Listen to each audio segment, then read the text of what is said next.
Oh, what a day! What a lovely day!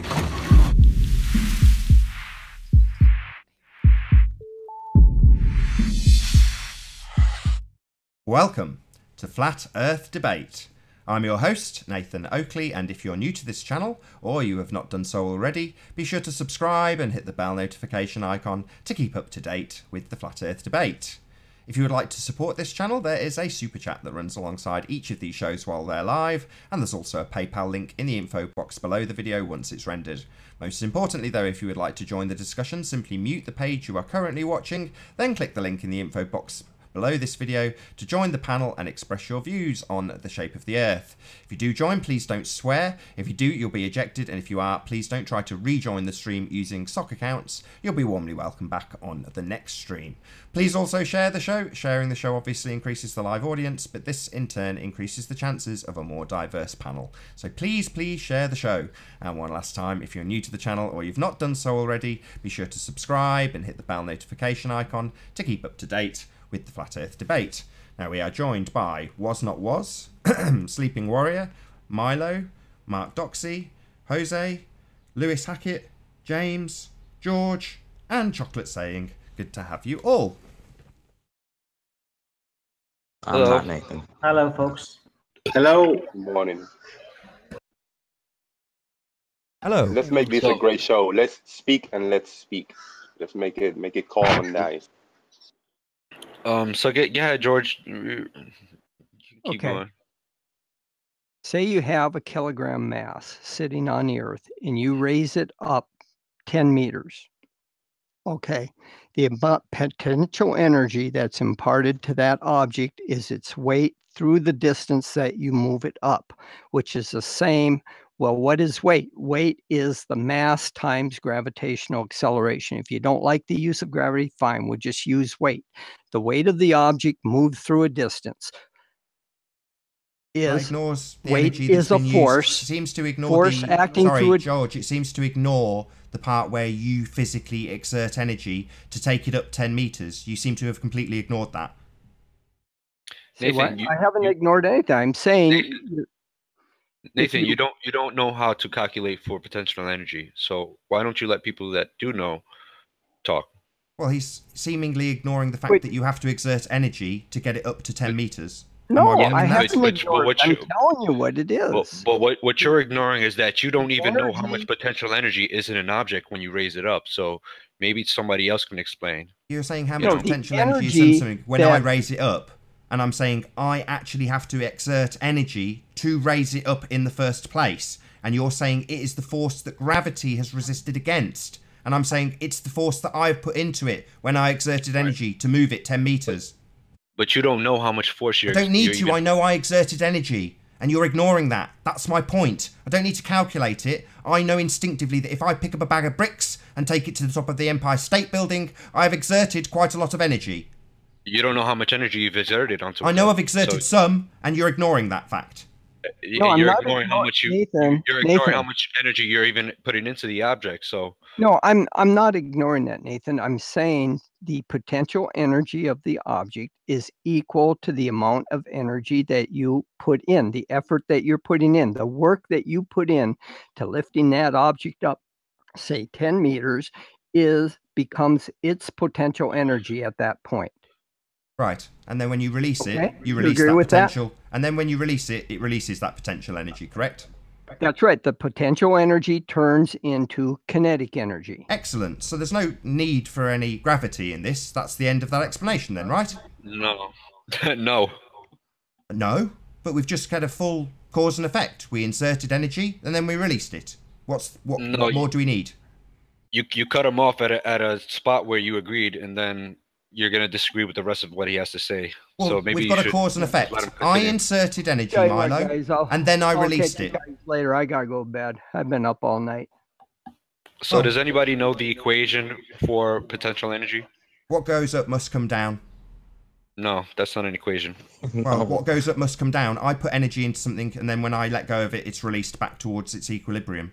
There's no further explanation needed. Why do we need any further force? I've given it its energy. Are you deaf? Do you know how much energy you've put into this object? Yeah, about the same number of steps as you go up when you walk up it. That's how much energy. And then that was released, all of that energy that I put into that item. But there's no gravity required. There's no maths required. I put energy in and then release the energy. Simple. You know, Nathan, if you don't know something, you could just say you don't know. I do know. I pick up an item, put energy into it by moving it upwards, then I release that energy that I put into it. That's the end. How much energy? How much energy? However much energy I put in, equal to, it gets released when I drop it. There's no requirement for gravity at all. So if I found a 5-pound brick from 10 feet, how much energy is that? Who cares? It doesn't matter mathematically. There's no requirement for gravity. We understand that I have inserted energy into the brick. Then I release it when I drop it. That's it. End of story. So you just want to ignore how much energy you've put into it, while also saying that the energy that you've put into it is why the thing is falling. Yeah, because I released it. Yes, because I released the potential energy that I put into it. That is exactly the reason why. Had I have not put that energy in by taking it upwards, it wouldn't have fell down. Nathan, he's just asked you, why are you prepared to ignore the energy that's going into it? But that's Nathan's point that's been turned against him and he's not realised. So, exactly. So now I want him to tell me how much energy is being put into an object at a certain height. But right, without knowing the particulars for the equation, how would you expect him to do that?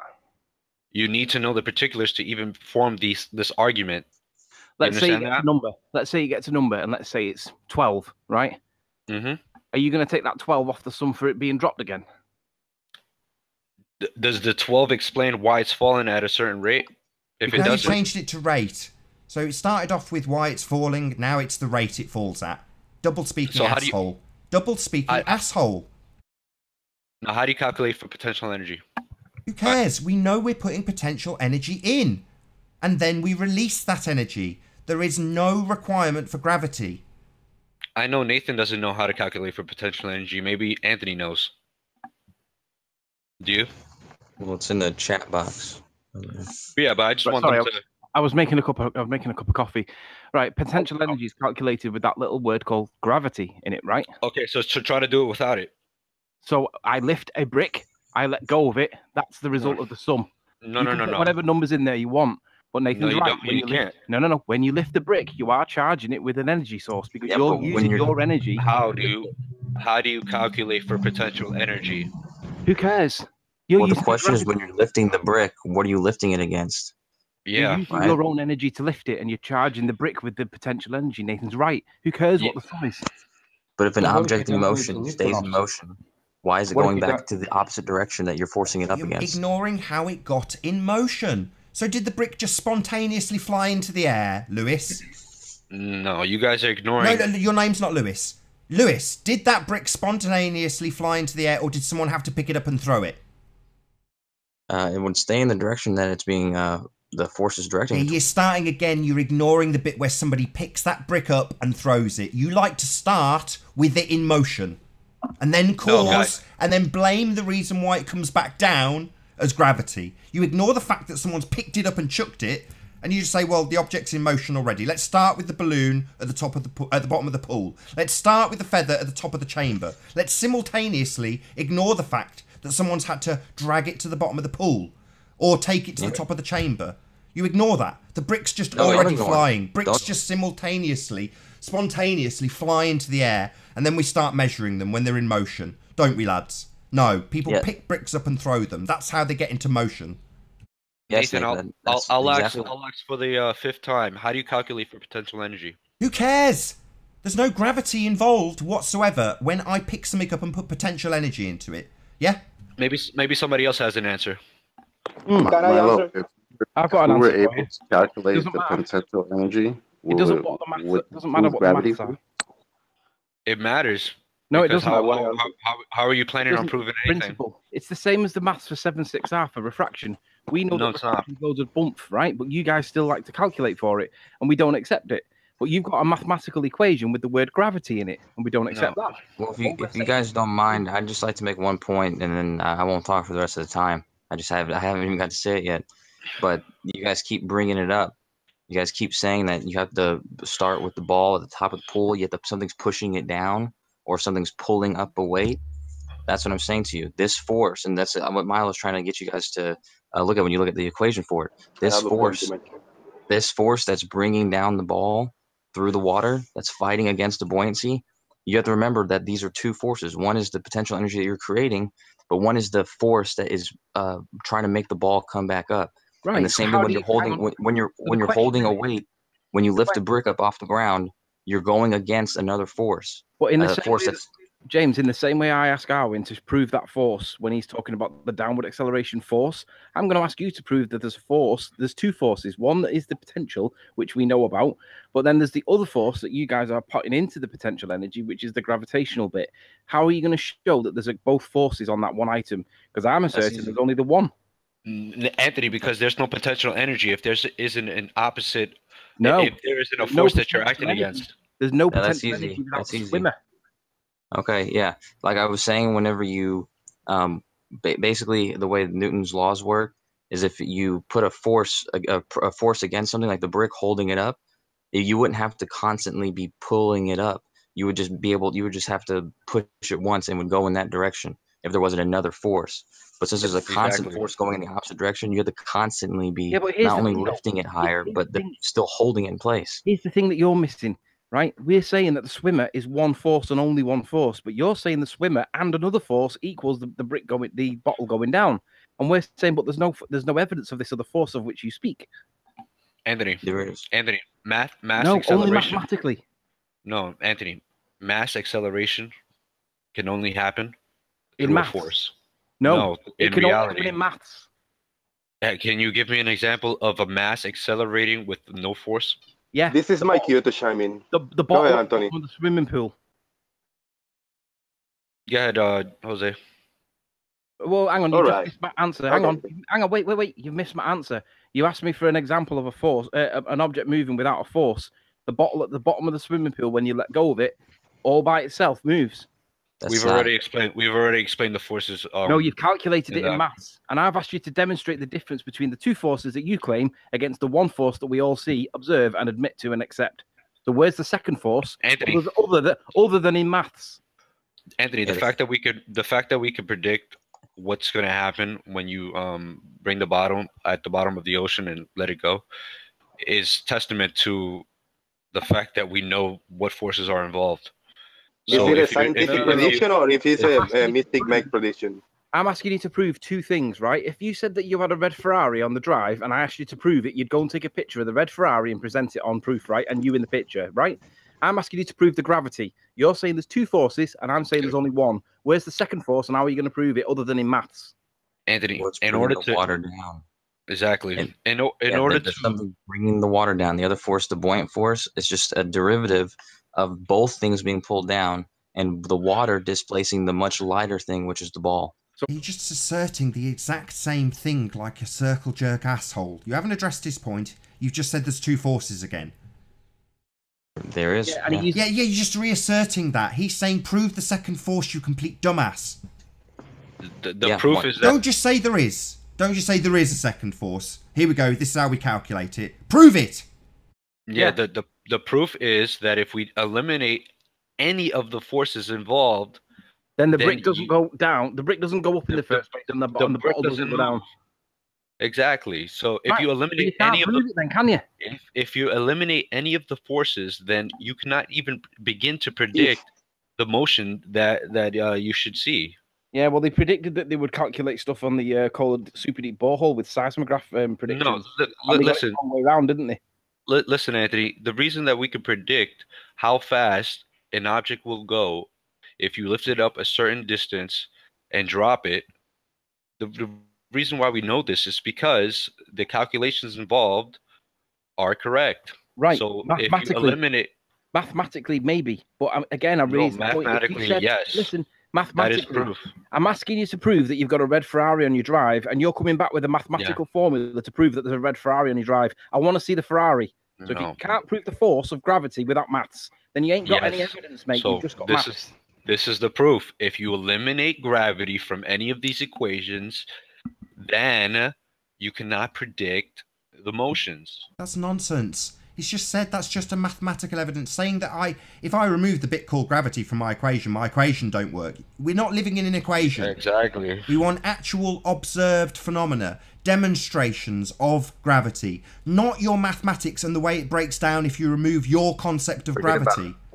That's the same argument saying that you can't navigate with a flat map. Try and figure out why it's doing that and take out gravity. Try to figure out why a pool, the water in the pool, is displacing the basketball. There's no science for it. It's displacing it because it's less buoyant. And it's only there in the first place because somebody's forced it down there.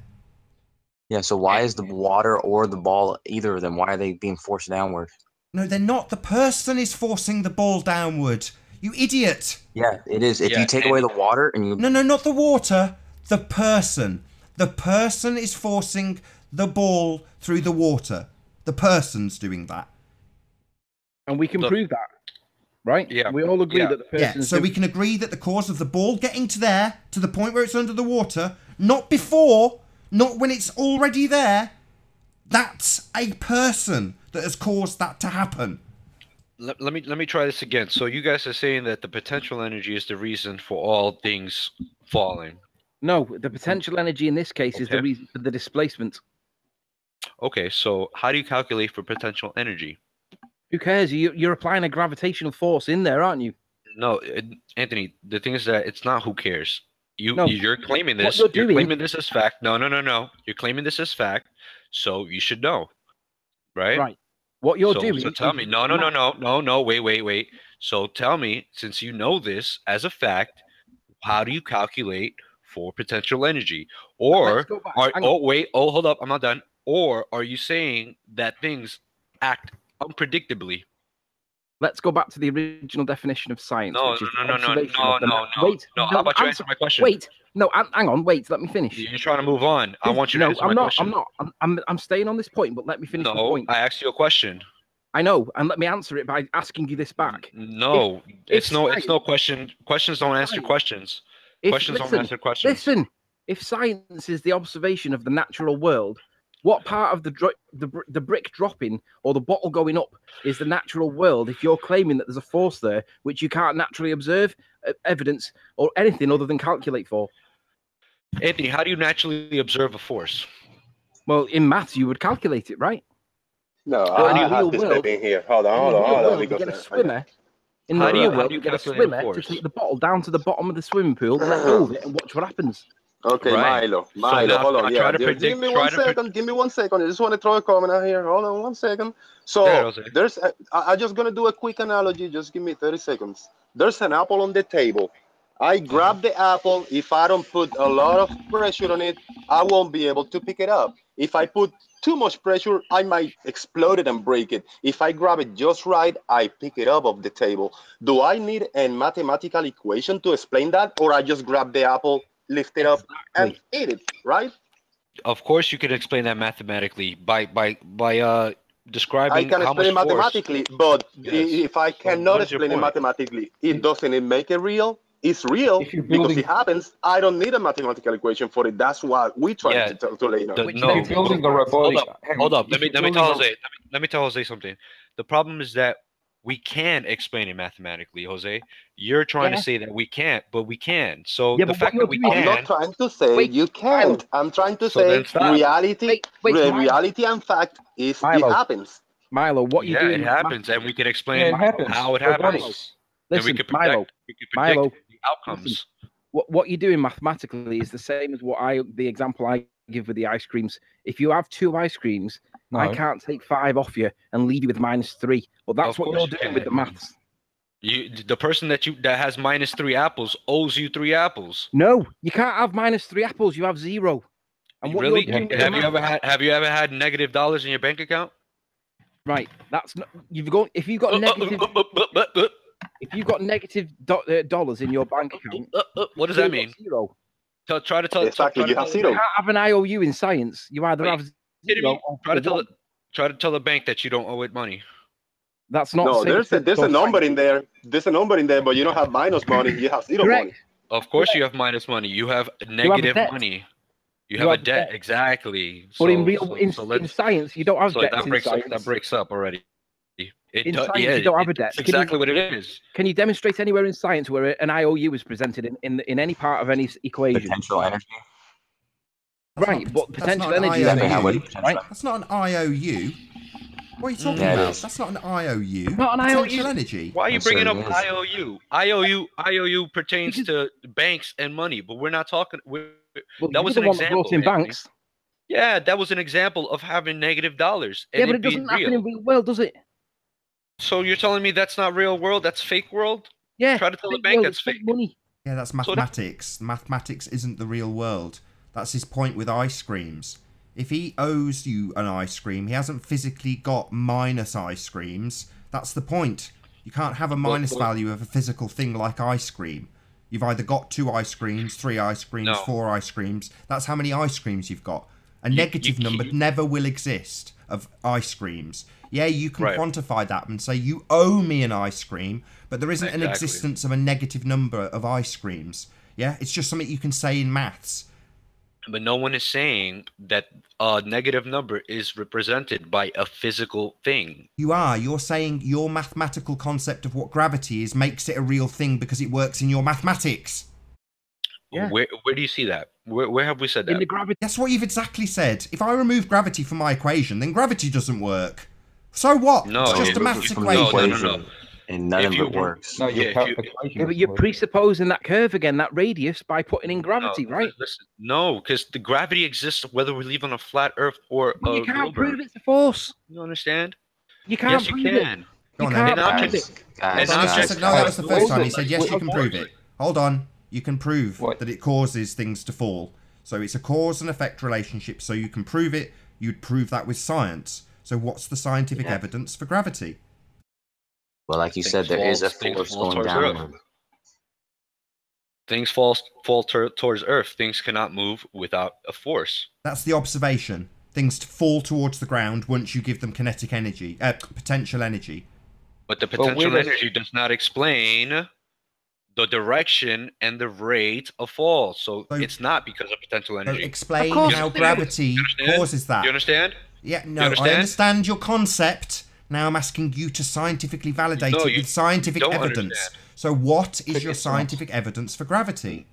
Let me tell you something. You don't understand because you keep bringing up potential energy as if potential energy is completely divorced from gravity. A cause of things being risen up in the air and then released. They release their potential energy. The potential energy you gave them when you took them up to the top of the Empire State Building. Yeah? Now we're asking you for your scientific evidence of gravity. So what is your evidence?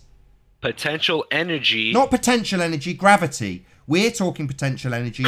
You are talking gravity. So what's your scientific evidence for gravity? If you're talking potential energy... No, we're not. You're talking gravity. We are talking potential energy. So I want you to justify the other force you say is involved. We know potential energy is involved. Listen, you cannot divorce potential energy from gravity. Yes, you can. You can say that's the cause. I put potential energy in. You're just tagging on gravity because of a maths equation. What? Okay, that's the cause. Potential energy is the cause. Yeah, I caused something to be taken up to the top level of the building and then caused it to drop by releasing its potential energy. Yes. You caused the cause.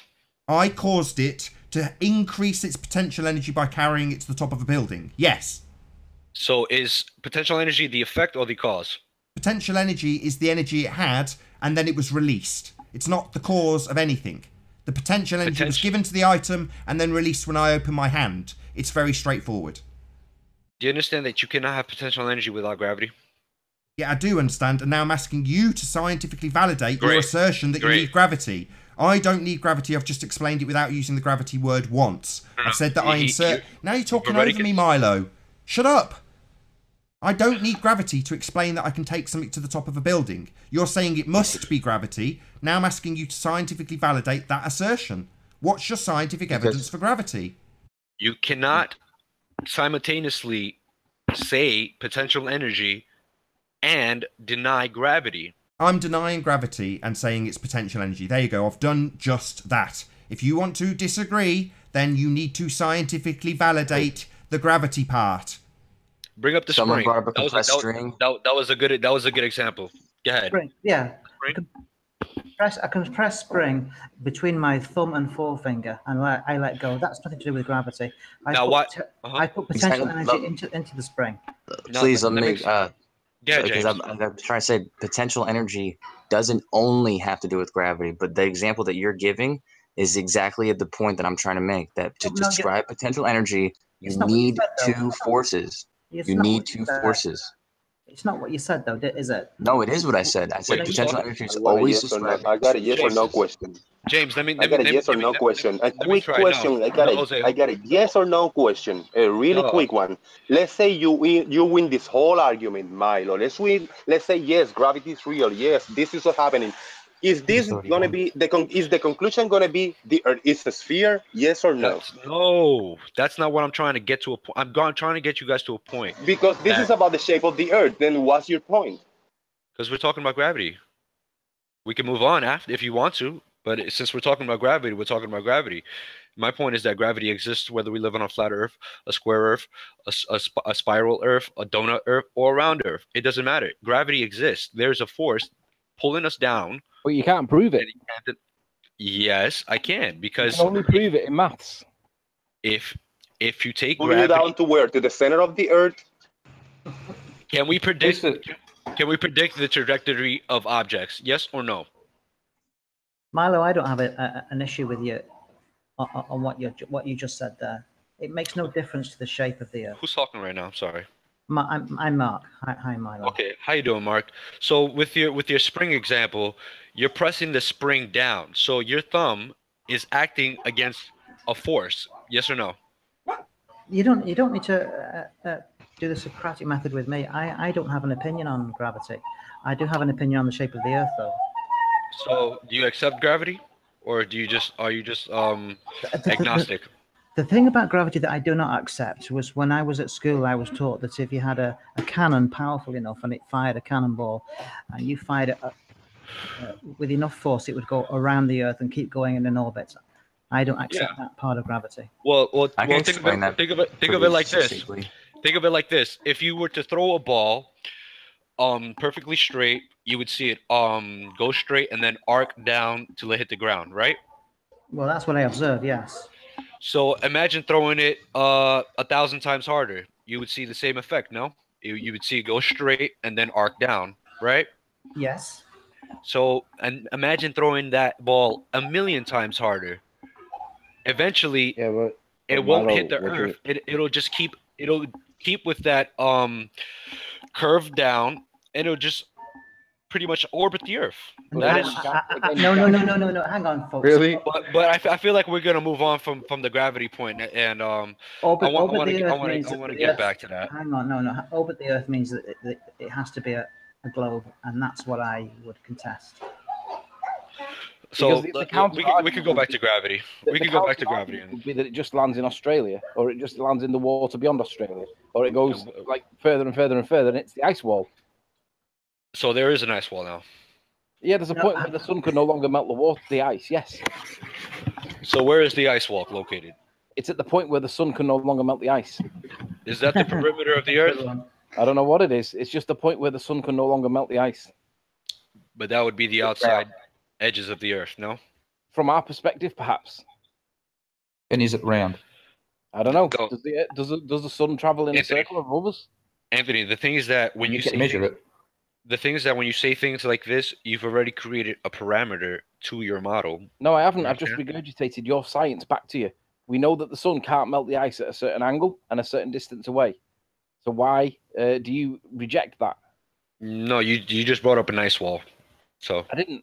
I brought up science that says that the sun can only melt the ice at so far away. Okay, so there is no ice wall.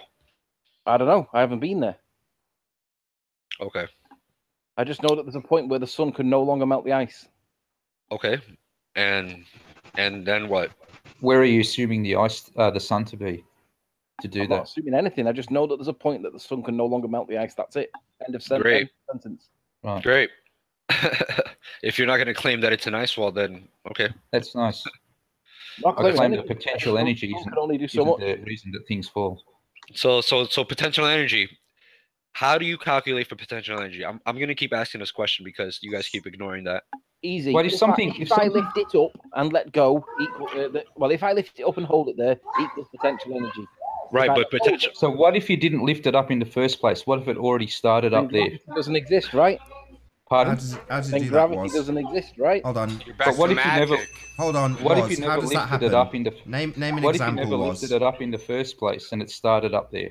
How Then does, you how still does that can't prove happen? gravity. How does that happen? And it Give me an falls. example. Like an apple in a tree? Water that comes from the top of waterfalls. Nobody Well, lifted it. Yeah, that's because of the water cycle. So we went through this earlier. It was Milo's first example. So it's been given energy by the sun and then evaporated. It's changed state, become less dense, floated up into the air because it's less dense. So that is a cycle, the water cycle. So it's not just up there, is it, Lewis? The water hasn't started there by magic. No. I'm talking solid objects, like rocks falling off a cliff. Well, a mountain formed. Mountains are composed of rocks, right? Yeah, but James, right? So that was a big source of potential energy just sitting there, rocks ready to fall. James, how do you calculate for this potential energy? How long does potential energy last before it disperses? Potential is only the subject is the center of the earth. That's the crux of the subject. Who's asking about the calculation for potential energy? You guys are using that as an argument for why things fall. Milo, so you guys, we can demonstrate it. Right. So how do you calculate? Milo, listen, can I tell you what I remember from my physics lessons at school a long time ago? That you can't create energy and you can't destroy it. You just pass it on from one to another. Great.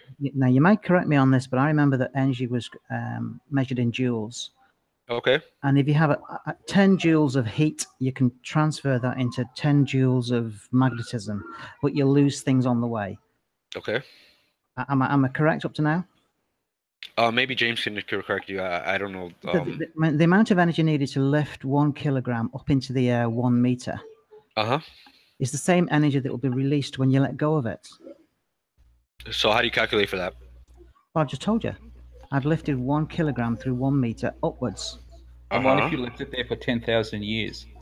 Sorry? So what is the energy? What is the energy? And foot-pound seconds for matter that's up in the air. What is the equation? What is the equation? 1 pound, 1 foot in the air is 1 foot-pound of potential energy. What is the equation? 100 foot-pounds of potential energy. What is the equation? Then you have foot-pound seconds that measure torque. Where do you want to go? Where's gravity and torque? Where is the equation? Just gave it you complete dumbass, and you kept saying where's the equation 5 times while he said it. He's not giving me an equation, Nathan. He is. He's just giving it you in foot-pounds. So what is the equation then, Nathan, since you understand James so well? just gave it to you. If you want to direct it to James, let him answer. Don't say what's the equation 5 times. 1 pound lifted 1 foot over the ground is 1 foot-pound of potential. That same pound 10 feet up is 10 foot-pounds of potential. There's no time on it because it can stay as a body at rest on a shelf as long as it wants. Great. That's not an equation. 100 feet up, 1 pound. Yes, it is. No, How is it not? Of course it is. How is it an equation? If you had 20 pounds at 100 feet up, you just do the math. So what's the equation? Pounds. It's the number of feet of elevation multiplied by the number of pounds elevated. No. And how's that energy contained? How's that energy? Hold on. It could be contained on a shelf, on a rock cliff, on anything. So does energy disperse? Milo's getting his ass handed to him by James. Just let it happen, please. No, he's not. He's asked about 50 times what the equation was. He's now been given it. Okay. Let's see what happens next, Was. Thank you. That's not an equation.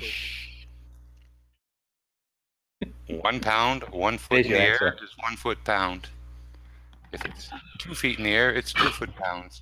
If it's 2 pounds, 2 feet in the air, it's 4 foot-pounds of potential. It's the same as 1 pound, 4 feet in the air. 2 pounds, 2 feet in the air. James, did you see the equation I put in there for weight? See, there's a thing. Weight and mass are different. If you want to lose weight, you can go to the moon. You weigh 1/6 of your weight. You're exactly right. Weight and mass are completely different. Change. So what's the difference between weight and mass? Why are you asking for weight? Weight varies. Because Exactly. How do you distinguish weight from mass? I don't know. Gravity? Ask NASA. They're the ones who say if you go to the moon, you will weigh 1/6 less. I didn't make that up, so I don't explain it. So you don't accept it either, right? No. I've never been to the moon and got on a scale. So then you don't accept that mass and weight are different. No, I know they're different. How? If you want to lose weight, go to the moon. But you don't believe you can go to the moon. So how do you distinguish between mass and weight? You're the one. I'm asking you. So, okay, exactly, but you're saying that there is a distinct. Mass is constant. No, weight hold on. You're saying look, right. So we've gone on to the moon. No offense, Jimbo. Sorry, we've gone on to the moon. I want you to tell me how you distinguish them. Hold on. Why? We've just got to the point. You've asked about 50 times why, what the equation is for potential energy. He's given it you. And he hasn't given me one. No, he hasn't. So, yeah, he has. He's given you in foot-pounds. It's measured by how much the thing weighs versus how high you bring it. That's how you do the equation. He gave it to you clear as day. Now you've strayed off it, right? So we've got an equation for how much potential energy something has when you take it to the top of the Empire State Building, right? That is the equation. There was no necessity to include gravity at all. And how does it contain this energy? We're talking to Milo, right? Milo has made these assertions and said because we don't know how to calculate it, it doesn't make it real. Now we've said there is a calculation, and nowhere in that calculation is gravity. So we have a potential energy given to something, then it's released, and it reaches the equilibrium it had before you interfered with it. No gravity needed. Hey Milo, can you ask them how the energy is contained? How's the energy contained? Thank you. I mean, how's it contained? If it's a can of soup in the Empire State Building on the top floor, usually on a shelf. Right. Right. And what about Milo? Can you ask them about how energy disperses, if it does at all? Oh, well, it wouldn't unless you moved it. So it would remain with all of its potential energy on that shelf until you came along and dissipated it by dropping it off the edge was. So we have a way of containing energy forever. Yeah, you can contain it on a shelf. Let me ask James something. Is the potential... Force acts upon it. Exactly. So let me ask you something. Is the potential energy proportionate to the rate of fall? If so, why? If not, why? What rate of fall? I don't really understand. It's not falling. We've taken it to the top of the Empire State Building and then we've put it on a shelf. It doesn't have a rate of fall, but it still has a potential energy. Nathan, you don't understand what you're talking about. Yeah, I do. It's been taken to the top of the Empire State Building and then put on a shelf. It still has all of the potential energy I put into it by carrying it up all those stairs. But it's not falling. It doesn't have a rate of descent. Okay, go ahead, James. It stays there forever. Sorry, you just referred to a rate of descent. And there isn't one. It's on a shelf. Yeah, James. Not James. My name's Nathan. You talked about a rate of descent. How did it start descending? Sorry, Was got his question, and now he's got his answer. There's a follow-up question from us. How does it start descending, lads? What puts it in motion? Is that supposed to be some type of gotcha question? Because we agree on what put it in motion. Oh, you're going to put it in motion, so you're the cause, not gravity. No, gravity is why things fall at a certain rate and why it falls in a certain direction. It didn't fall. It was on a shelf, you complete Dumbo. We're talking about falling objects, Nathan. I don't think you're... Yeah, and how did they get to falling again? Oh, yeah. You made it fall by picking it up off the shelf and releasing its potential energy when you put it over the side of the balcony. That was you that did that. Not gravity. You did it. You picked it up and decided to release the energy. Now, it might be the case that a television in that hotel room at the top of the Empire State Building has also had someone else put the potential energy into it. It sat on a shelf happily. Then you can potentially release all of that energy by chucking it out the window, but that would take your intervention. Gravity doesn't make things fly off shelves now, does it?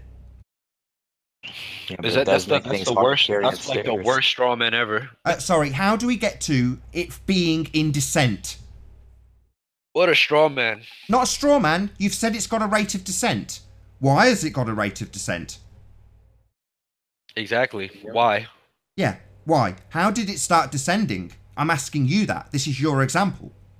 No. The question is, why is it descending at a certain rate? Why is it descending? What caused that to start? What started that process? Okay, you started the problem. You're stuttering, you complete Dumbo. Yeah, I'll tell you. You took it in your hand, the can, and dropped it over the edge. You caused it, not gravity. You caused it to fall, but you didn't cause it to accelerate. Right. It accelerated because it had potential energy in it. That was put in when someone took it to the top of the building. We've already established that. Nathan, do you know the difference? The release of a compressed spring would also have an acceleration, wouldn't it? Exactly. That's what I'm saying. Right. So look what's at the difference between a string and a rubber band? Okay, if you pull a string back as far as you can, it's not going to have a force that's making it go back the other way. And you want to always be the imposter and say, I have nothing to do with this experiment. I'm pulling the elastic back, and gravity and all these different forces are acting on it. I'm dropping a ball off the roof, but gravity is making it fall. I'm dropping a microphone, but I have nothing to do with it. Gravity is the culprit, and it's doing everything. And what's Please hear me out. You're playing the science. Please hear me out for 10 seconds. If I can't clear this up, I won't speak again, okay? But the same thing that you're saying with the spring or with a rubber band or with the string, if you have these two objects, a string and a rubber band, and you pull the string back, there's no reason that it's going to pull the other way because there's no force that so the potential energy is none there. It's not going against anything. You just pulled it back. Sorry, let me just clarify that. I pull a string, I pull it, but there's no potential energy involved. So I'm pulling and there's no energy. Is that right? No, the rubber band, you have to work against some energy. When you let go, it's being pulled back because of a force that you were working against. It's the same force. That would not be potential energy. That would be resistance, though, wouldn't it? That would be something else that you're now throwing into the mix that's different. This is resistance. So what is the spring? What is the Shut spring? Up! Shut up, Milo. So it's resistance, something totally different that you're talking about now, Lewis. No, it's a... Sorry, it is. You're talking about resistance, rubber bands and springs. That's resistance, isn't it? Yeah, resistance is in that. Right. So resistance is what you're talking about. So we're no longer talking about potential energy and gravity. We're now talking about resistance. I'm talking about potential energy. You dumbass. I put both Shut up with your straw man. Shut up, Lewis. Shut up. With your crap my name's straw not man. Lewis, but I put both equations Shut in up. if you'd like to see them. Shut up. They're both What part shut up don't energy. you understand, Lewis? You deaf? Shut your stupid mouth. Well, I don't have a stupid mouth. Yeah, you do. I put both of the equations in there. Shut up. One more time and you'll be ejected. No more talking from you. Naughty chair for you, Dumbo. Are your ears okay, Nathan? They might be bleeding. Hey, Mark. So, Mark, would you agree that there's no potential energy until you press the spring down? I'm sorry. Can you say that again, please? I was distracted.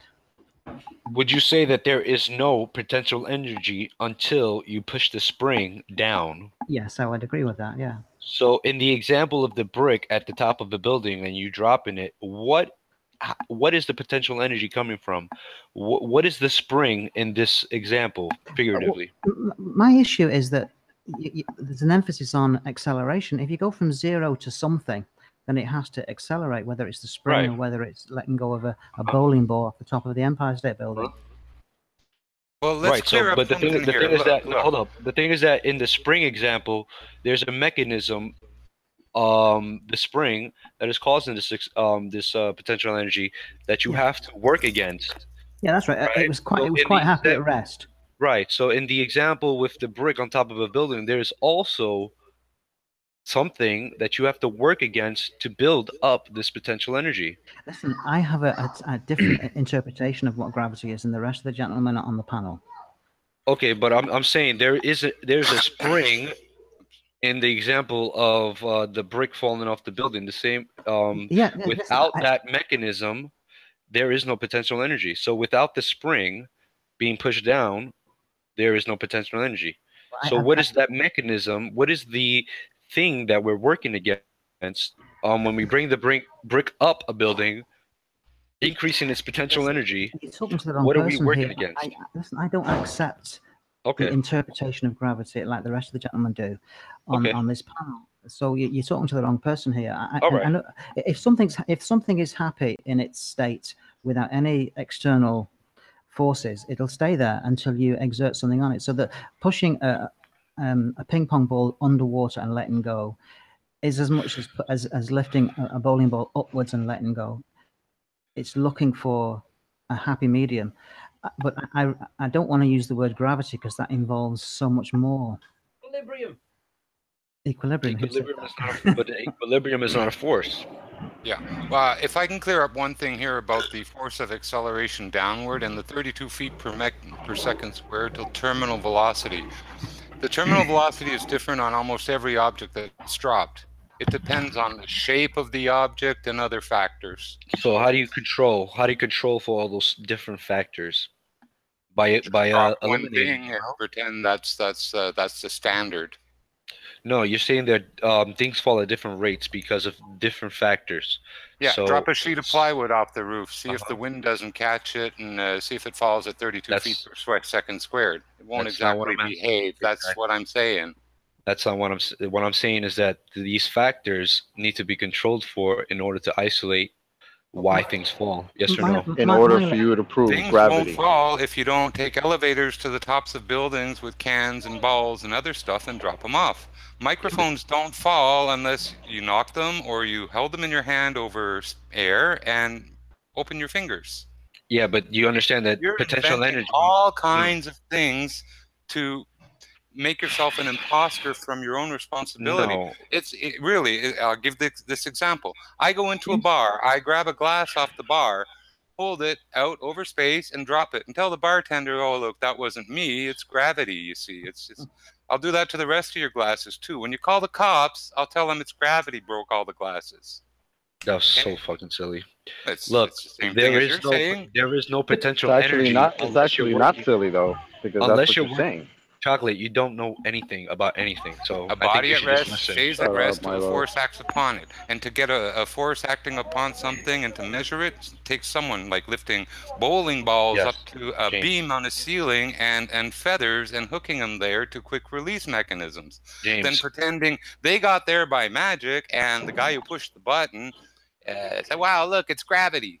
Oh, forget the scissor lift, forget people's involvement in setting up the experiment. Let's look at it like it just happened. Those things were in midair there, and let's do our math now. Can I just ask you, James? You cannot have potential energy unless you're working against something. So in the spring example, the only reason you have potential energy is because you're working against the spring. Completely wrong. So the bowling ball and feather example, the fact is gravity is fabricated, a creation non-existent, and mathed all to hell to be made a reality, and that's the game that's being played here. You need an opposite force to be being worked against the opposite force would be the weight of the brick. The opposite. You still haven't the weight of the brick is not a force without potential energy lifting it up. The weight of the brick is a force when you've got to try and lift it. Well, what if you don't need to lift it? What if it started up there? Oh, it did. Complete Dumbo. Things don't magically start in the air. That was what Jimbo just said for the last 2.5 minutes was. Did you not listen to a word he said? No. So you've just asserted what if they just started there to begin with? What if we just pretend we didn't take them up there? Listen. Give us a minute. The spring is gravity. Rocks up on mountains. No one put them up there. They've been there for hundreds of thousands of years. How the hell do you know? Were you there hundreds of thousands of years ago? I was there. I saw it. Were you there? Semantic point. Yeah. It's a moot point. Oh, really? You complete dumbass. You were there 100,000 years ago to see who put those rocks there, were you, Dumbo? Don't laugh, you're a dumbass. You've just asserted something that you can't back up in the slightest. Come on. What do you mean, come on? You're going to show me the time machine where you went and saw who put the rocks there? Dumbass. If I show you, I would have to kill you. Yeah, exactly. So you can pretend that you have a fantasy illusion about how the rocks get there, right? Oh, dude. Chill. Not, oh, dude. You have no idea how those rocks got there. None. You can tell me a fantasy just so story about how the rocks got there, but you have no idea. None. What potential energy put them up there? Yeah, that's right. Just change the subject. What got them up there? You don't know. I don't know, That's Dumbo. What you're asking. You don't know. I don't know. So don't assert that you do. Okay. What potential energy could have put them up there? Who cares? We will never know the answer to that question, idiot. So what's the point of going on this merry little dance was? Go on then, carry on. Thanks. Okay. Yeah, let the adults speak. Without the spring, there is no potential energy. You understand? So without gravity, there would... Sorry, without the spring. So if man doesn't make a spring, there is no such thing as potential energy. That is the most ridiculous thing you've said so far. That's a straw man.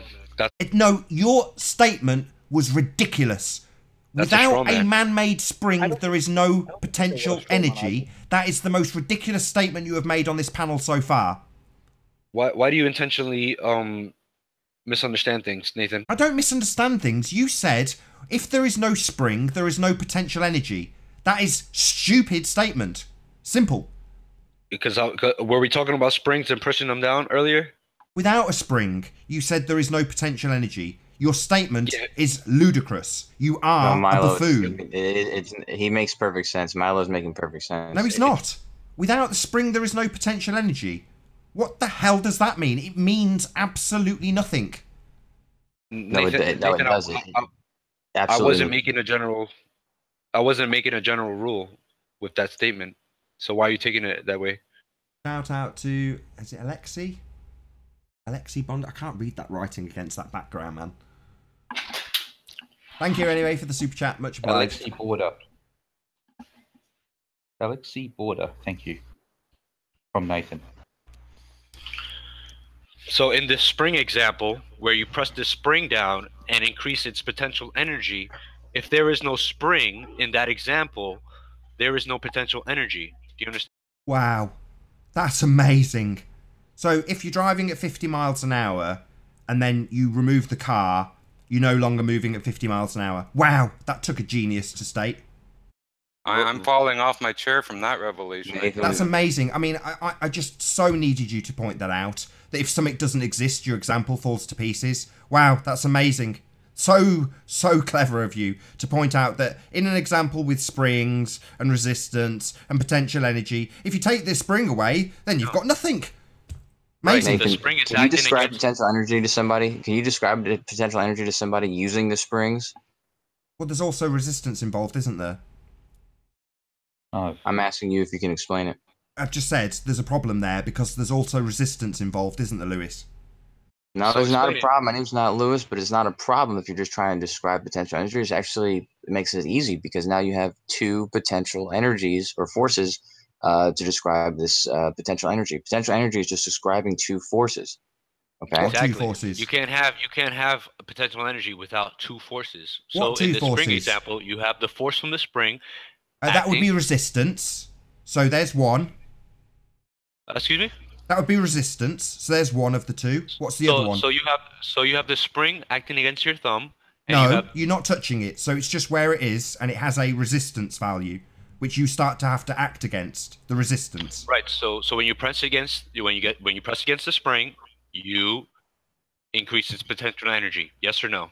So we've got resistance and potential energy. So there's the two. Your finger. So no gravity required again, just resistance and potential energy. Well, brilliant. So we've got the two different forces that are required with your spring, and there's no gravity required whatsoever. That's amazing. Yeah, James. No. James, go ahead. No, Nathan's my name. So we've gone through the two forces in your spring example. No gravity was needed. My name's not James, it's Nathan. That's a different example. So what are the two forces? That was your example. Potential your example. So you can understand what it means. That was your example. Not a different example, your example. Just got ripped to pieces, though. No, it's not ripped to pieces. So one is the spring, the resistance in the spring, and the other is your thumb's force pushing it down. These are two forces. Excellent. So no gravity required then, exactly as I just asserted. So those are your two forces that are involved. Gravity doesn't come into the equation. Excellent. Thank you, Lewis, for making my point. So great. Nathan, so we agree that there's two forces, correct? Not gravity, though. Excuse me? No gravity involved. We haven't discussed any gravity in those two forces. Now that you understand what potential energy is, let's bring it over to the one where we're talking about lifting up bricks. Okay. Right. So you're sorry, we've just been talking about springs, and at no point did anybody give me any sort of proof of gravity. So why are we now moving on to bricks? You're giving your own proof of gravity was that just a fail? Potential energy. Sorry, was that spring example just a fail? Force of itself. When you say mass is not a force, you're wrong. Because if I put 200 kilos on your chest, tell me it's not weight. A force. Weight is a force. It's called a Newton. Weight is a force. Mass That's the mass times gravity. What would you rather have, 1,000 pounds or 1,000 kilos? Depends on what planet I'm on. Doesn't matter. If they're on your chest, you won't be breathing for Hold very on. long. That's an interesting answer. Sorry, bear with me. Sorry, Luke. Sorry, Jimbo. Mass Sorry, bear with me. Bear with me. He said it depends on which planet he's on. How many planets have you been on? Just this one. So why would you assert that? Machine, dude. Hold on. Why would you assert that it makes a difference then if you've only ever been on one? Because mass is a description of the object. A weight is a force that object is pushing down on depending on the environment. Right. So, and also weight is also dependent. So let me ask. Dependent on where you are on Earth. Also, so weight can vary in different situations, different areas. I was talking to Lewis. So why would you assert that it makes a difference on which planet you're on? Because if you had those kilo of that mass on your chest on Earth, it would be 6 times more than that same mass on your chest on the moon. How do you know? Have you been to the moon? How do you know this? Yeah, that's what I'm getting to. Let me have this, Nath. Okay. This is going to sidetrack the whole thing. Hang on, wait. No, this is absolutely it. Your guys' belief is that the gravitation or the gravity is caused by the center of the object's mass, which is the Earth, that pulls down on the object. So the only way that you guys can prove that there is this mass, the only way you can prove it, not with maths, but with real world application, would be to get a bigger planet and to bring it close enough to the brick. I'll tell you an easier way. The only way you can do it is to mathematically calculate for it. Anthony, I'll tell you an easier way. Maths doesn't prove anything. Maths doesn't prove anything. Anthony, I'll tell you an easier way to do it. Go on. The Cavendish experiment, which you guys have never attempted to. We're really not going to laughing myself off my chair now. We're really not going to go over the Cavendish experiment. Okay, we are. No, we don't. Because that's the crux of all this. No, it isn't the crux of all Hold on. It doesn't do what you tell us it does. I don't mind. Hold on, Anthony. He wants to go through the Cavendish experiment, so let him. Let's hear the valid scientific hypothesis. Start with the null, then the alternate. Hang on a minute. What about the observed phenomena? I've done all this before, Nathan. Hang on. Whoa, what was the observed phenomena? That's where we start, is it not? Well, we'll get that in the dependent variable. Okay. Okay, so on Earth, there's a downward acceleration force. Yes. Sorry, I didn't want you to start with an assumption. I wanted you to start with a hypothesis, not an assumption. Okay. Do you understand what a scientific hypothesis is first? Let's just get that out of the way. Just detail to me what a scientific hypothesis will contain before we actually get your scientific hypothesis for the Cavendish experiment in quotes. A scientific hypothesis would involve an assumption. No, it would assume a cause for a cause and effect, and your presumed cause would be validated by scientific experimentation. So the only assumption is your assumption of what is causing the effect. Exactly. So let's start there. As you say, it must have an assumption. It's actually a presumed cause. So in the Cavendish experiment, what is the independent variable? The presumed cause. Nathan, the hypothesis is an assumption that you want to test. It's an assumed cause. I'm asking you, what is that assumed? What is the assumed cause in the Cavendish experiment? The independent variable. I don't want to move on until you agree that a hypothesis is an assumption. No, it's not in and of itself an assumption. A hypothesis has an assumed cause, which you validate. Assumed. Shut up! And you validate or invalidate that presumption through experimentation. So you first... Milo, I haven't finished. The first thing you do is propose a hypothesis, which has an alternate and a null. And at the end of experimentation, you will verify one or other of the hypothesis, the alternate or the null. That is confirmed or validated or invalidated at the end of the experimentation process. First, before we get there, we're not going to assume anything as the outcome. We will just assume what the presumed cause is. That would be the independent variable. So for the Cavendish experiment, what is the independent variable in the experiment? Nathan, at the hypothesis stage, you are assuming a cause. Yeah, I just told you that, dumbass. Now tell me what your cause is. What's the independent variable? What is it? So we have to agree that a hypothesis is an assumption. No, a hypothesis has an assumed cause. You don't see the irony. He's saying no, but he's saying yes. You don't see the irony in. You don't see the irony in saying that you assume a cause and saying that it's not an assumption. You don't understand that? A car has a steering wheel. A car is not a steering wheel, but it has a steering wheel. A hypothesis is not an assumption. It has an assumed cause. How many times do you have to have this explained to you while you laugh over me like I'm wrong? A car can have an individual element, a steering wheel. That does not make a car a steering wheel. A hypothesis can have within it an assumption, the cause. I'm asking you what your assumed cause in the Cavendish experiment is. What is your independent variable? It's about the 5th time I've asked you. What is it? What's the independent variable in the Cavendish experiment? In quotes. In my hypothesis, I assume... Not yours. Cavendish. Do you understand? You've brought up the Cavendish experiment. What is the independent variable in the Cavendish experiment? Not yours. His.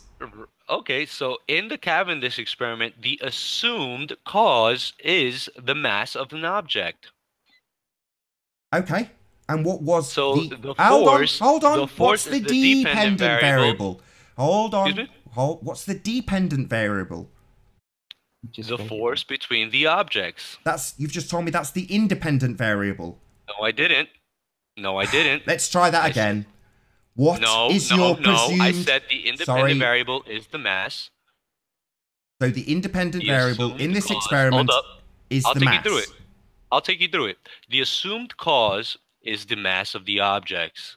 Okay, well that's your cause then. So nothing to do with gravity. Mass of objects is the cause in this causal relationship. That is your independent variable. That, sir, is the cause. Mass of objects. And the dependent variable... Yeah, it doesn't matter what the dependent variable is. We've just established that the cause is mass. Okay, and the force between the objects is the dependent variable. No, the dependent variable would be your observed phenomena. You didn't give us that. I was hoping we'd get it in the dependent variable. So what's your dependent variable? No. The dependent variable is the variable in the experiment that you do not vary. Sorry, you think a variable is something that you do not vary? Wow, it's Brenda number 2. What a complete dumbass. So you don't think you are trying to vary and manipulate the dependent variable, it stays fixed? You're not supposed to vary and manipulate the dependent variable. Really? So, you're not trying to manipulate a variable? Nathan, you only manipulate one of the two. You cannot manipulate both the independent... You're not varying this variable, correct? You don't have to vary a variable just because... That's absolutely brilliant. You don't have to vary a variable. You're dumb. You're so dumb. Yeah, when a variable is not variable, it's called a constant. You complete retard, Milo. Why are you humiliating yourself in front of nearly 220 people? You're just as bad as Brenda. You are as dumb as Brenda. What is it? What is the definition of a deep... Don't ask me anything, you complete dumbass. It's the effect. Exactly. Do you vary the effect? No, you vary. Do you just vary the independent variable? You vary your dependent variable by manipulating your independent variable. You vary it. Yeah. No, I think Anthony... I don't care what you think. You're a dumbass. You think you don't need to vary a variable because you're a retard. Anthony agrees. Anthony agrees. Anthony, if he's agreeing with you, which I don't think he is, then he would also be called stupid by me. He's not agreeing with you. Anthony. I'm not. All I said was the dependent variable is the effect. The independent variable, scientifically speaking, is what you vary to prove the effect is what you're... Right, but you have to vary it. You can't have a constant. Yeah, you can only vary the independent variable, though. Yeah, that's the one you vary to cause the effect. But that effect is a variation, Milo, you complete retard. Nathan, we're at the hypothesis stage. You don't have to tell me what stage we're at. I was the one who asked you for your hypothesis. And so far, in your cause and effect relationship, mass is the independent variable. Therefore, mass is the cause. Nothing to do with gravity. Nathan, we don't No, if the dependent variable will even be affected by the independent variable. Really? So you don't know what the effect of Cavendish's experiment will be? Wow. You just asked me. You are so stupid. We're still at the hypothesis. You don't know. Stage. You don't know the outcome of the experiment. You don't know what happened in Cavendish's experiment. Then. Wow. You asked me for the hypothesis. Why'd you bring it up? You asked me for the hypothesis, Nathan, and now you're jumping to the conclusion. Well, you already know the conclusion, right? This has been systematically experimented on, right? And according to you, the independent variable is mass, not gravity. Yes, so when you... So the cause is mass, you complete idiot, according to your experiment. Yeah. Yeah, you've established the cause is mass. So we give mass potential energy, and then we release it. Gravity doesn't come into it. Yeah, gravity is the force in the experiment. Sorry, we've established the cause is mass. Okay. Yeah, so your cause is mass. Why you're now asserting it's gravity is because you're a retard. No, mass causes gravity. No, mass doesn't cause gravity in the experiment. Yeah? That's not what your dependent variable is. Gravity is not the thing you are causing the effect of. No, sir. What's the dependent variable in my experiment then? You tell me. What's the dependent variable? What's the observed phenomena? The force between the objects. That's what you're observing. Where do you observe it? Where in the experiment. Oh, so it's a self-affirming prophecy then. You can only observe the phenomena inside the experiment. Wow, very natural. So you're saying that science can only experiment on things that they first observed. Massive shout out to Flat Earth New Zealand. Again, another one I can't quite read. Thank you very much for the super chat. Yeah, you are making your experiment your observed phenomena, sir. So what you're saying is that an experiment cannot produce observed phenomena. No, you first have to observe a phenomena. That's step 1. Not step 3, step 1. So what is your observed phenomena? Not the experiment. That's the last step. So the first step, observe a phenomena. What are you observing? Do you understand? What are you observing? It's a simple, straightforward question. You're putting forth a false prerequisite to an experiment. False prerequisite? This is your example, my friend. What is your observed phenomena in your experiment? Step 1 of the scientific method. Also your dependent variable. What is it? It's not step 1. What is your dependent variable?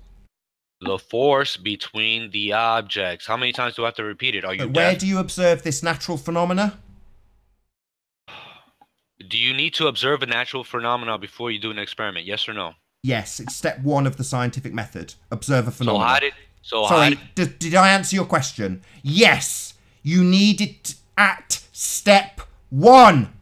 How did we discover X-rays? Sorry, don't ask me a question. I am still asking you for what your observed phenomena is in the Cavendish experiment, and you keep telling me that it's the effect of the experiment. That's not step 1, is it? Observe a phenomena, step 1. What did you observe? Step 1 is not the is an observed phenomena. Oh, right. So we've got a science denier on our hands. No, you... Yeah, step 1, observe a phenomena. You now denying science? Are you denying X-rays? We're not talking about X-rays, Mr. Strawman. X-rays are... Sorry, we're not talking about X-rays, Mr. Strawman. What's the strawman? Yeah, X-rays. We weren't talking about X-rays now, were we? We were talking about gravity and how your quote-unquote experiment has an independent variable that is mass, not gravity. That would be the cause. You claim it's gravity. That's the cause. That's what you say, despite the fact you're proof of it, not proving it. You don't even have a dependent variable. You have observed nothing. You are claiming your observation is contained within the experiment, failing to achieve step 1. I'm pretty sure I'm muted. So... Not muted. I'm just handing you your own ass. Okay, so what you've done here is created a rule. The rule that you've created is that an experiment cannot be done until after an observed phenomena. That's step 1, not step 5. Step 1. Observe a phenomena. It's not my method. It's not my rule. It's called the scientific method. Correct. And I'm telling you that's wrong. Oh, really? Well, that makes you a science denier. Something we get called a lot, don't we, Milo? That makes you a flat-out science denier. You've got to tell him his interpretation's wrong. And observed phenomena can come from the experiment. So step 5 is your step 1. That makes no sense, Milo.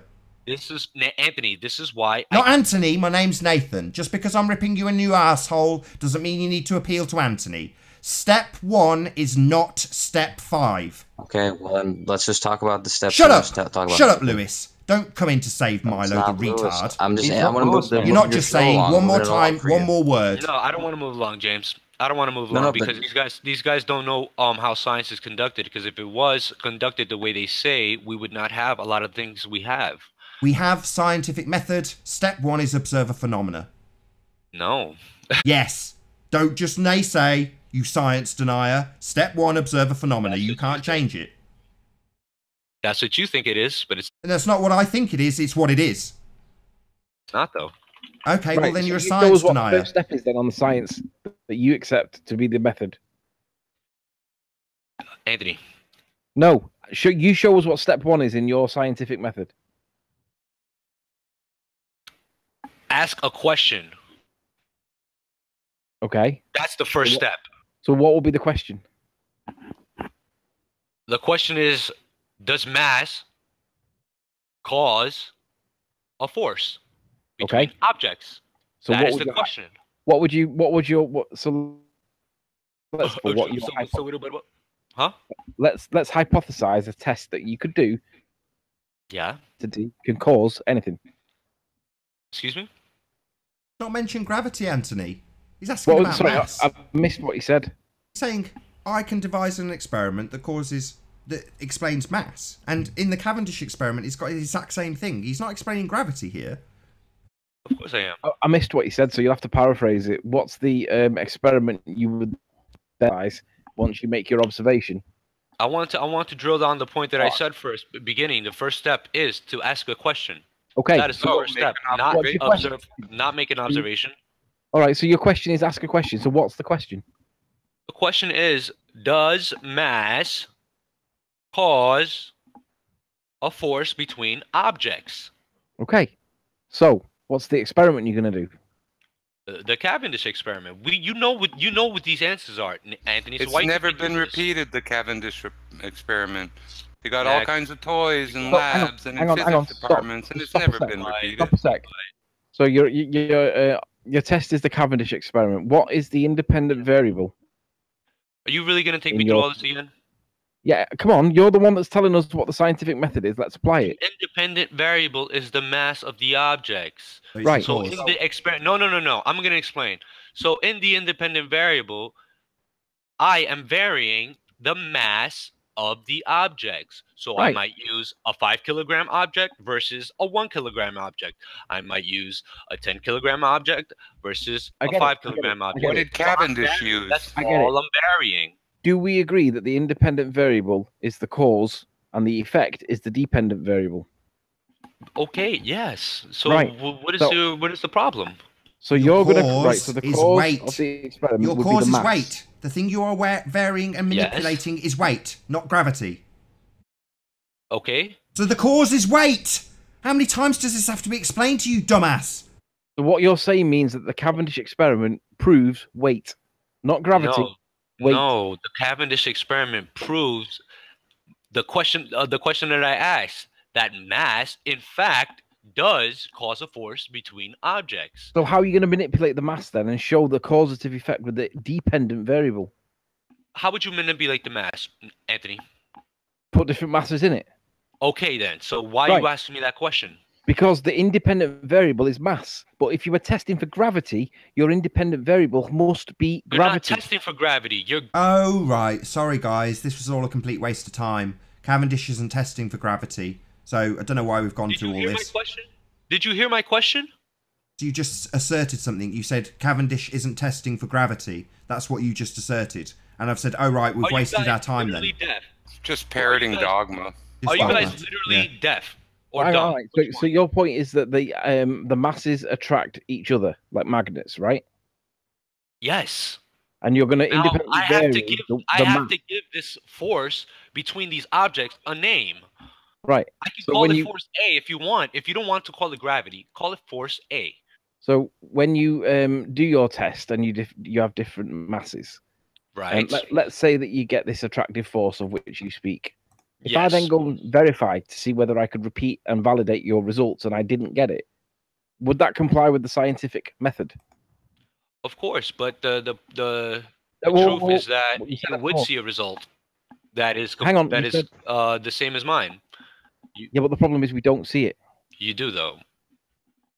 No, the Cavendish experiment isn't validated because we don't repeat it and get the same results.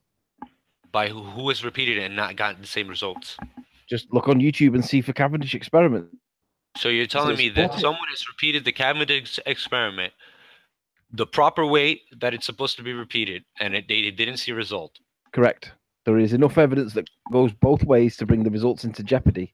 And my question is, why it's a lie, Anthony? Well, why are we arguing it if it would be a lie? Are you saying that we're deliberately trying to argue? No, there's enough evidence to suggest the idea that the Cavendish experiment does not validate up. I'm pretty sure that there's more evidence. We could do it every day and twice on Sunday. The experiment. So do it. Have you done it? It's bullshit. I wouldn't waste my time on that garbage. So then be quiet. But all of you proof and globe believers should be able to set one up in a heartbeat. You could be quiet then, if you don't want, if you think it's bullshit. Right to say something. It is bullshit. Okay. Children so then do it at school. Stop talking. All right. So listen, when you conduct this experiment, you see the objects move towards each other. This is something that you guys cannot ignore. No, you don't. When you repeat that I ain't never seen that. You fail to reproduce the same result. You must be blind. No, you're deluded. No, okay, so Nathan, Anthony, you have a couple of things that you guys have to explain. Why is it that when you increase the mass of the larger object, the force also increases between them? But we haven't seen any evidence of this force. It hasn't been validated to be true. We haven't observed that yet. By who? Anybody. Nobody has repeated the Cavendish experiments and got the same results.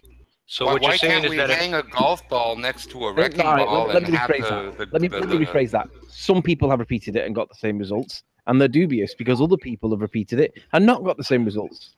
Anthony, most people that repeat it get the same results. That's what validates the whole experiment. If a minority, no. Hold up. If a minority of people repeat this experiment and don't get the same results, that's a minority of people. Milo, have you done the experiment?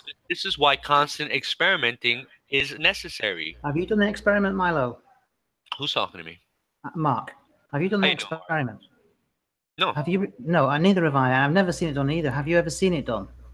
Yeah, I've seen it done. Can you elaborate on that? What did you observe? Is it on a video you can show us?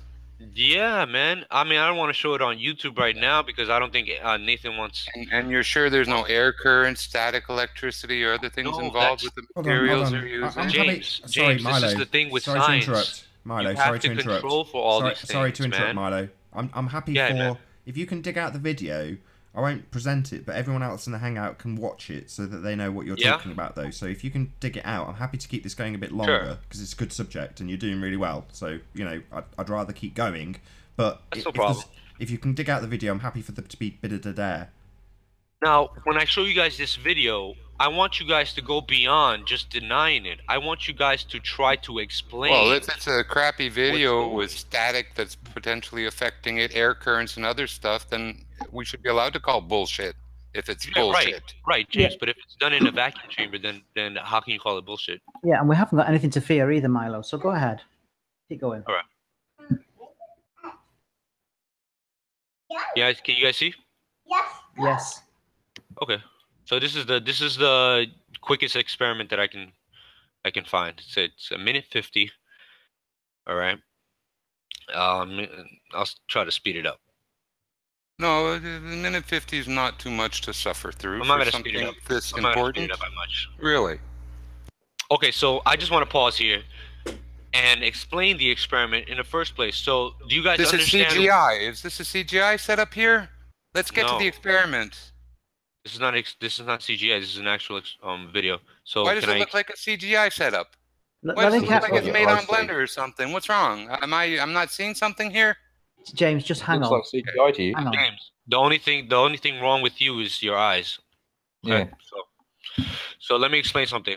Do you guys understand why the experiment is suspended? Yeah. It's on a string that can twist. Hold yeah, on. but do you know why? Sorry, Milo. Yeah, because it has to be suspended I know by it's something. loads against you at the moment. Because hold on, why? Jimbo. You tell us, Milo, why it's suspended. Hold on. All right. You're now asserting. Hold on. You're saying that you've had it leveled at you that it could be CGI, but you've not really dealt with that, and now you're saying you understand that it's suspended. Because I haven't played the rest of the video. I know it's not CGI. Okay. Can you just show us that it's not then? Because it's only a minute long. I just Rather want than to explain explaining the experiment first. Just hear me out. We know the experiment. Play it. We've just you don't had understand about half an hour of it. Can't you just play it? It's a minute long. We're all idiots. Just play the damn movie. Play it, and explain it. You're definitely an idiot because you thought it was CGI. So just play it. We haven't seen it. This You're is giving CGI. us your explanation. CGI, all we guys. want you to do. Why are we having to have a row about you just playing a minute long video for the panel to watch? What are you so afraid of? I'm not afraid. I want so play to explain it. Just play it. All minutes under 16 seconds. It is just playing. play it. Still know he's put motion on it. Get your knickers in or not? No, he's got motion on it. No. Look, he's going to let it rest so that it doesn't move. Do you understand? Right, it doesn't begin to move again until he applies that other larger mass. How do we know it's magnetic? You can't blow on it. There's no air moving. No, go away with this garbage. Are you kidding? Who is it? This you want to call this a scientific? I tell you, go right to blazes with this. Right? Can I respond? Who are you trying to kid? Jen, can I respond? Anthony, respond to it. Let Anthony respond to it. This one's good too. This one's good too. So now, this person just put a object with a certain amount of mass on this scale. What is the string made of? What does it matter? Hold on. They twist. They're affected by humidity. They're affected by a lot of things, including wind and air motion. So what is the string made of? Is it wire? Yeah. String? It's wire. Wire is not going to spontaneously spin because of heat. Do you understand that? It has to be attached to something. It won't spontaneously spin. It has to be attached to something. It won't spontaneously spin. It has to be attached to something. How is it attached? You can be quiet now. No, that was why I asked. That was the experiment. Hold on, Milo. That was the criticism that he levelled at you when he thought it was CGI. What's it attached to? You're seeing the whole experiment here. What's it attached to? No, not really. We're not. Where do we see what it's attached to? Look at that. Do you guys see that? We're not. Hang on. There's two things that we're not seeing. I don't see it attached to the ceiling. That's one of them. And the other thing is, what's on the bigger picture is the summit beam. Let's just say that there was a dodgy baller and he was blowing on the experiment. Careful editing. Like it was moving. It's just careful editing, that's all. Okay. So, how about this one, then? Careful editing. Science so far.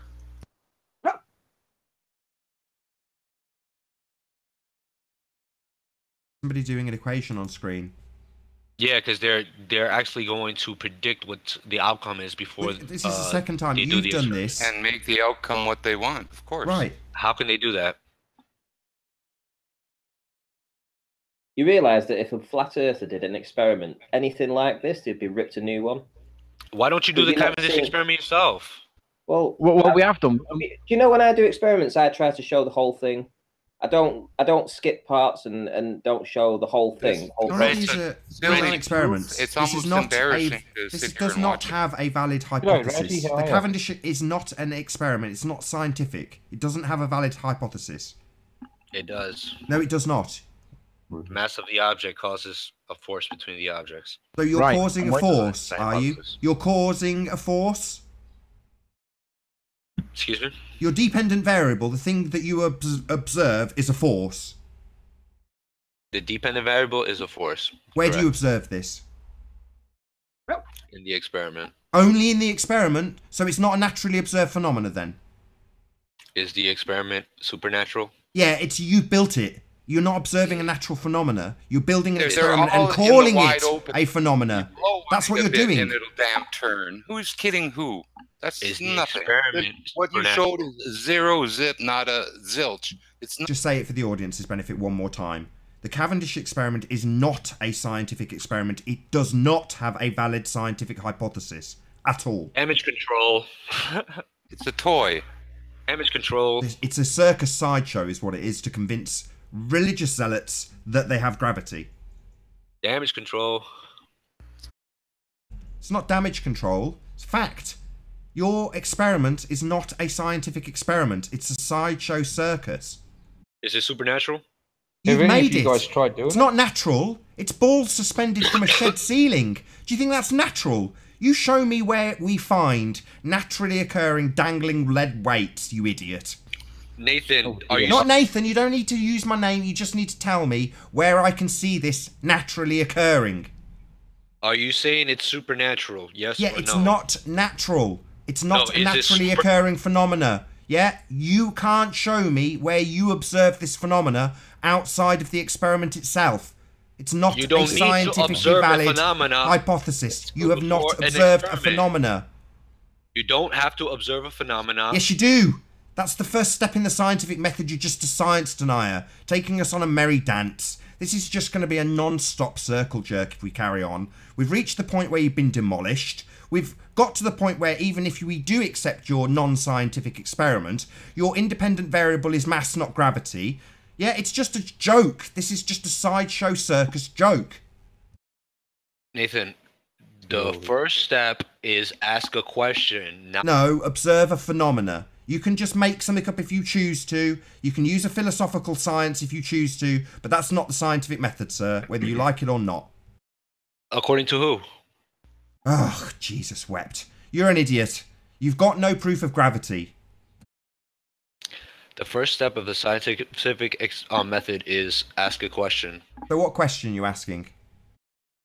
I've already answered this. What's the question? Does mass cause a force between two objects? That is the question.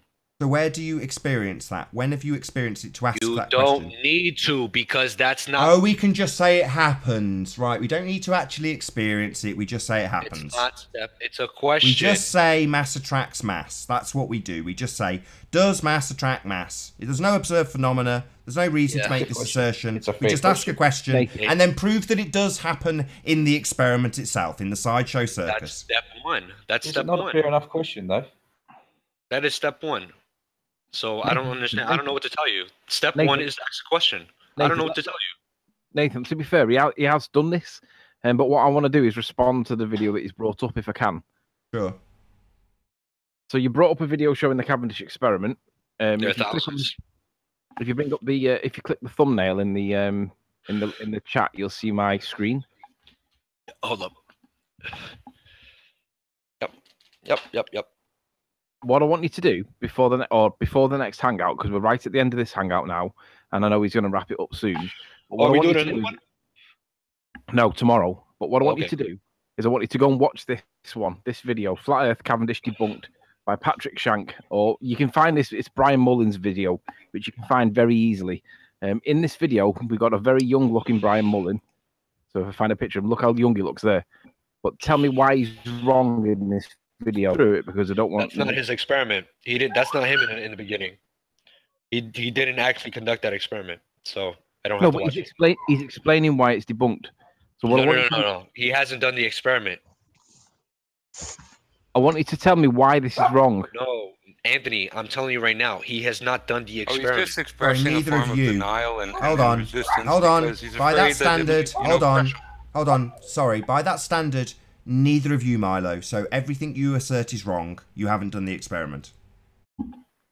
No, I just no. That was your standard. He hasn't done the experiment, therefore what he says is wrong. You haven't done the experiment. No. Therefore, anything you assert about this experiment, Milo, is wrong by your own standards. You understand that that's a straw man? That's not what I'm saying, Nathan. I'm saying that he hasn't debunked it because he hasn't done it. And you haven't confirmed it because you haven't done it. It works both ways, you complete dumbass. Yeah? If you want to assert it, you can assert it, so can I. Milo, Anthony's invited you to do something. Will you do it for him? Yeah, what, Milo? Is that Mark? Listen, Milo, if you're going to assert that he doesn't prove it wrong because he doesn't do it, I'm going to assert that you don't prove it right because you've not done it either. But I've already said that. Right, but listen, what I want you to do is... You guys haven't done it. Just listen, I want you to watch the first... All I want you to do is watch the first 2 minutes of this video and explain why Brian's wrong. Can you do that for me? For another day? Listen, Anthony. If I have two magnets and you're telling me that magnets attract each other and I tell you they don't, and you tell me, well, put them next to each other to see if they do, and I tell you, no, I don't have to do that.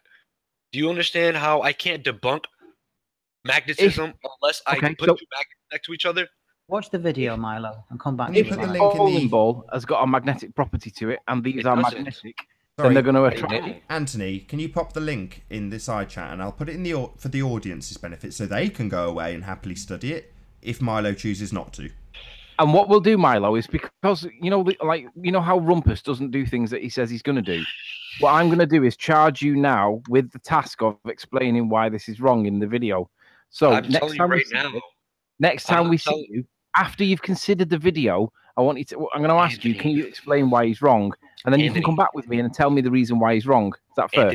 Anthony, all you're saying is that he's theoretically, maybe, probably debunked it, but he hasn't until he conducts the experiment himself and sees it. And he did a lot of things apparently. I've listened to some very respected physics teachers praise his work.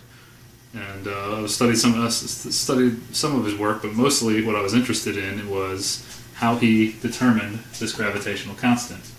Cavendish apparently had a lot of property, a lot of money, and he set up an experiment. Cavendish built this box, this wooden box on his property. Looks something like this. Okay? And in this box, there was a pulley with a rope leading outside the box, something like that, a little handle on it. And what hung from it was this thing called a torsion rod. Looks something like this. And on the ends of the rod were these large lead balls. And on the inside were these smaller lead balls. Something like this. Pulley right here. And he used lead because it's very massive, it's very dense. And he apparently, according to the history, he knew that he had to get away from the box because his gravity, his mass, would affect the experiment. Assuming that this is correct, that the force of gravity is, there's a force of gravity between any two masses, not just the Earth and us. All masses have a force of gravity on each other, or create a force of gravity on all other masses based on this equation and the proportion that Newton came up with. So he somehow set up some telescopes that went back to his house. Keep his house off the board, just assume his house is down here somewhere. So he could observe this experiment, and somehow he calculated big G from this. Okay. Well, when I started researching this, I said, okay, well, let's see some examples of a modern day torsion rod experiment that somebody's built that shows how this works.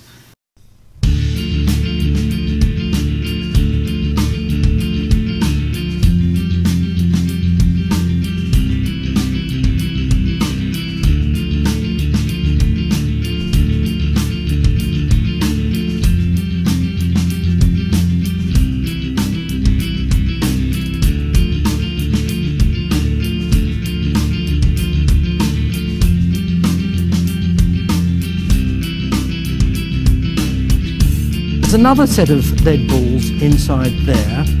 This experiment really is very difficult to get to work, and a technician has sawed it apart because he got so frustrated. However, you could measure the period of oscillation of this, and from that get all the properties of the wire, the torsional constant. And that enabled him to measure big G, the gravitational constant, to an accuracy of 1%. And nobody improved on that for 100 years. And nobody improved on that for 100 years.